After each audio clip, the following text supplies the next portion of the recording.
दोस्तों नमस्कार, मेरा नाम अजय सिसोदिया है और ये सीरीज है हमारी object oriented programming in PHP. तो आज हम पढ़ने वाले हैं इनहेरिटेंस के बारे में। तो अभी तक जो आपने पढ़ा था, ठीक है, ऑब्जेक्ट ओरिएंटेड के बारे में बेसिक, तो उसी को हम आगे बढ़ा रहे हैं और आज पढ़े इनहेरिटेंस। इनहेरिटेंस क्या होता है प्रोग्रामिंग में। तो देखिए, सबसे पहले एक एग्जांपल मैं ले लेता हूँ कि जैसे पेरेंट्स हैं और एक उनके चिल्ड्रन होते हैं, ठीक है। तो पेरेंट्स की जो कुछ, आपने देखा होगा, जो पेरेंट्स है, पेरेंट्स के कुछ गुण आ जाते हैं बच्चों में, ठीक है। और मान लीजिए कोई कोई शक्ल का रूप ले लेता है, या कोई जिस तरह से पेरेंट्स स्मार्ट है वो भी इसी तरह स्मार्ट हो जाते हैं। तो काफ़ी चीज़ें उनमें सिमिलर हो जाती है, मतलब कि वो पेरेंट्स की, यानी वो इनहेरिटेड है इस समय, ठीक है। उनको कहेंगे चाइल्ड को, जो चिल्ड्रन है उनको इनहेरिटेड। तो वो इनहेरिट्स कर रहे हैं अपने पेरेंट्स की कुछ प्रॉपर्टीज को, ठीक है। तो इसको कहते हैं, इस तरह से हम इनहेरिटेंस को समझ सकते हैं रियल रियल टाइम अगर देखा तो, ठीक है। क्योंकि हो सकता है उसमें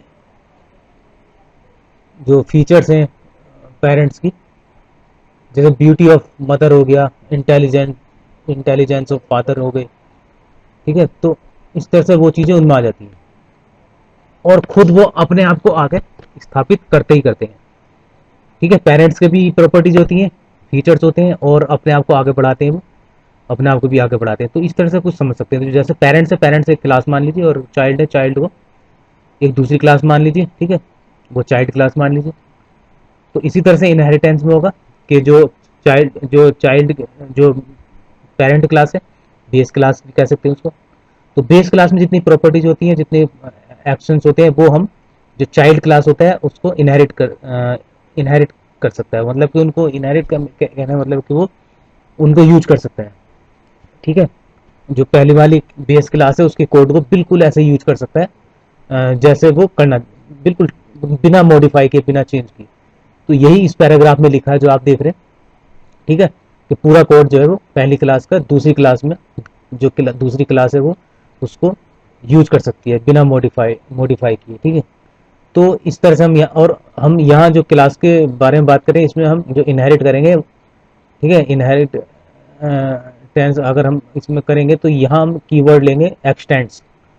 यानी कि हमारे पास दो क्लासेज हैं, मान लीजिए दो क्लास है। तो पहली क्लास में जो कोड लिखा हुआ है वो बेस क्लास है, उसमें कुछ प्रॉपर्टीज है, ठीक है। जैसे नीचे एग्जांपल दिया हुआ है, नेम और कलर।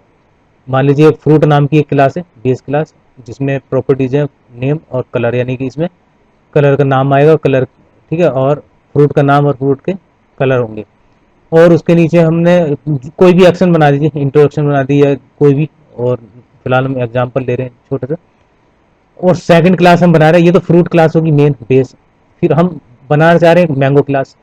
तो मैंगो क्लास क्या कर रहा है कि वो फ्रूट के जो प्रॉपर्टीज और एक्शन है वो उसको यूज करना चाहता है।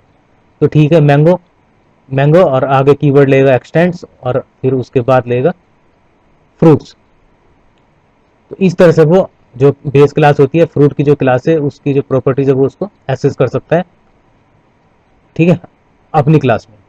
और अपनी क्लास में वो और प्रॉपर्टीज बढ़ा सकता है, और अपने हिसाब से वो अपने कोड को बढ़ा सकता है, ठीक है, या कोड कह सकते हैं या कुछ भी, एक्शंस को बढ़ा सकता है। तो यानी कि उसने जो पहली क्लास थी उसके कोड को यूज बिल्कुल जैसा है उसको यूज कर लिया बिना मॉडिफाई किए, और अपना कोड भी वो आगे बढ़ा रहा है, ठीक है, एक्शन बना रहा है या प्रॉपर्टीज ऐड कर रहा है। तो इस तरह से इनहेरिटेंस हम समझ सकते हैं। तो पहली क्लास को बेस क्लास कह रहे हैं, दूसरी क्लास को हम कह सकते हैं चाइल्ड क्लास। तो यहाँ देखिए एग्जाम्पल बिल्कुल वही है, फ्रूट नाम की एक क्लास है, उसमें प्रॉपर्टीज है, कुछ एक्शन है। और दूसरी क्लास है जो मैंगो क्लास की है, वो इनहेरिटेड होगी है फ्रॉम फ्रूट से।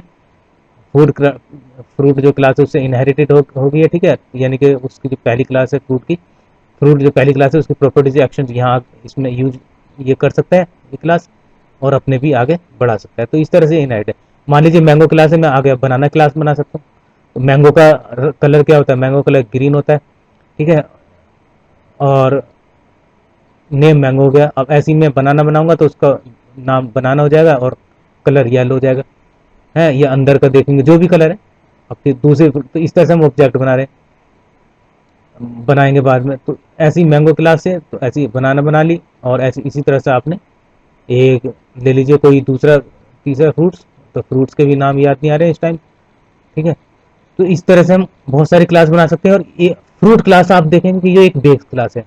चाहे मैंगो क्लास बनाए, चाहे आप बनाना क्लास बनाए, चाहे एप्पल बनाए, ये तीनों की तीनों फ्रूट क्लास को एक्सटेंड करेंगी। यानी कि तीनों बेस क्लास एक ही होगी, उसमें प्रॉपर्टीज और एक्शंस होंगे वो कभी चेंज नहीं होंगे। तीनों क्लास उसको एक्सटेंड कर लेगी, वो तीनों क्लास इस कोड को बिल्कुल ऐसे कैसे यूज करेगी और अपने कोड को आगे अलग अलग बढ़ाएगी, क्योंकि उनके अपने भी अलग अलग कुछ प्रॉपर्टीज होंगे और एक्शंस होंगे। तो दोस्तों मेरे चैनल को लाइक सब्सक्राइब शेयर जरूर कीजिएगा, ताकि हमें मोटिवेशन मिले और मैं आगे बढ़ूँ। और thank you very much, have a nice day. अभी तो ये बेसिक है, तो हमें थोड़ी सी जानकारी होना जरूरी है, मतलब थोड़ा ठीक है जानकारी मिल गई। आगे हम इसको डिटेल में करेंगे, जब हम प्रैक्टिकल करेंगे तो हमें खुद समझ में आ जाएगा। ठीक है, तो दोस्तों इस वीडियो में बस इतना ही है। इनहेरिटेंस के बाद आई थिंक आपको समझ में आ गया होगा। ठीक है, तो इसमें बस मेन याद रखना है बेस क्लास और चाइल्ड क्लास।